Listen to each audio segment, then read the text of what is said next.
Hi, welcome back to my channel. Recently on my channel I was actually, when I got up, I wasn't planning on doing this video. I was actually going to do a video on chakras, which I am still going to do today, but it's not going to be in this video. So you might want to check that out if you're interested in that video. I recently did a video on my mental health experience and my spiritual awakening and mental health service experience, where I got in a really bad way and had to have therapy and like medications to treat it, to like basically get in a place that I am back to, because my health declined because I got extremely stressed out, had a lot of traumas and stuff. So I explain all that in another video, which you'll see on my page if you went to look.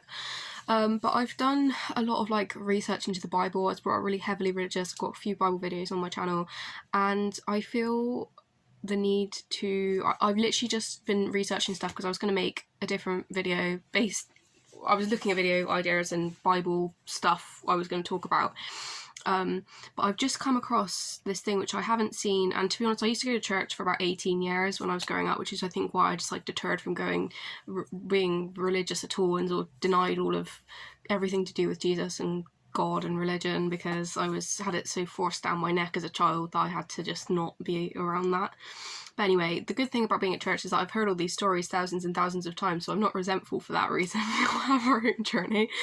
But the fact is, I've literally just seen this story in John 11, which is about the death of Lazarus, and I've literally just read through the whole thing. And Lazarus was basically, I think it had relevance to,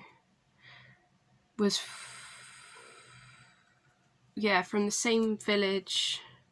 I don't know who these people are, but Lazarus basically poured perfume on Jesus's feet and wiped them with his hair in a different part of this Bible. But he basically went and he got really sick basically, and so they called Jesus to try and heal him. And basically by the time Jesus got there, well, Jesus said he's not going to die, like he'll be okay. And by the time Jesus got there, even though he'd been like prosecuted by someone else in the area that they were going to, which was doesn't really matter, to be honest. I'm going to try and stick to the actual story. If I can't find it, doesn't really matter that much, does it? Well, everything in the Bible matters, I suppose. But yeah, so basically he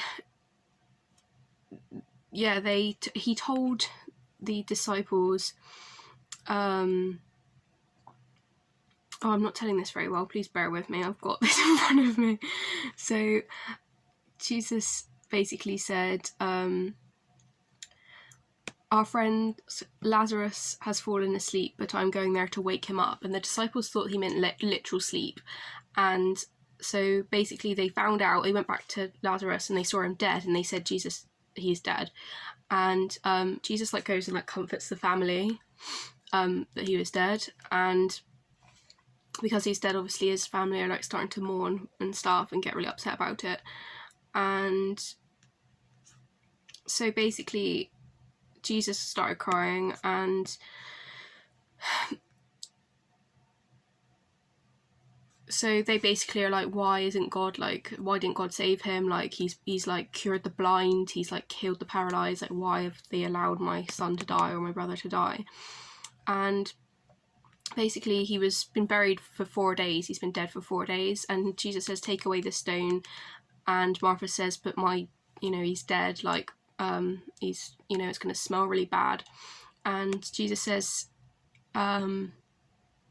just take away the stone, and my Father has heard me. And he says, Lazarus, come out.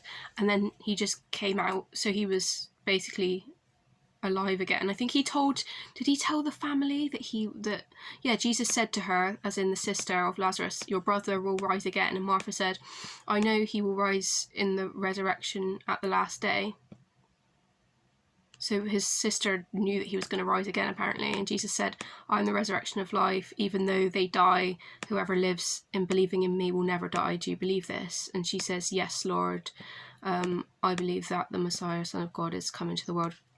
So yeah, and then basically, he he basically he's come back to life, and then the Pharisees try and kill Jesus because they think that the Romans will take over the land if they hear about Lazarus is like coming like back to life or whatever, and they think like they're basically, in order to like protect the nation, they like kind of try and kill Jesus to cover up the story, because they always talk about the government, don't they, like trying to cover up. I've heard a lot of, you know, conspiracy theorists talk about how the government covers up all these things to do with like aliens and like whatever the hell else goes on, demonic activity, whatever, in order to like protect people and not freak them out, or, you know, keep like a civilized society. And yeah, like that's quite interesting. But yeah, the idea is they tried to kill Jesus in order to like protect them from like getting overwhelmed by it and the Romans taking over the nation if they all freak out about it. So yeah, that's kind of the end of the story. But I've been looking into the Bible a lot recently, but I think that can apply massively to my mental health experience, because I wouldn't say I wasn't dead, but like I was in a bad place, and you know, I was like not functioning in life, so therefore I wasn't physically dead, but I wasn't living my best life. So like, and I was like saved from that and stuff, and I just feel like the thing is, I always feel like it's different in different times, but if you think about like medications for mental health and medications for physical health and anything, like it's not something that was going to be there without like God basically allowed it to get there, if you know what I mean. And I'm just like very grateful that that's happened. I feel like this story is a perfect like representation of how God like saves us and stuff. So yeah, I thought I'd tell that story because that was pretty overwhelming for me to watch, to be honest. So yeah, thank you for listening, and I have a lot more of these videos on my channel if you wish to look. But yeah, okay, bye.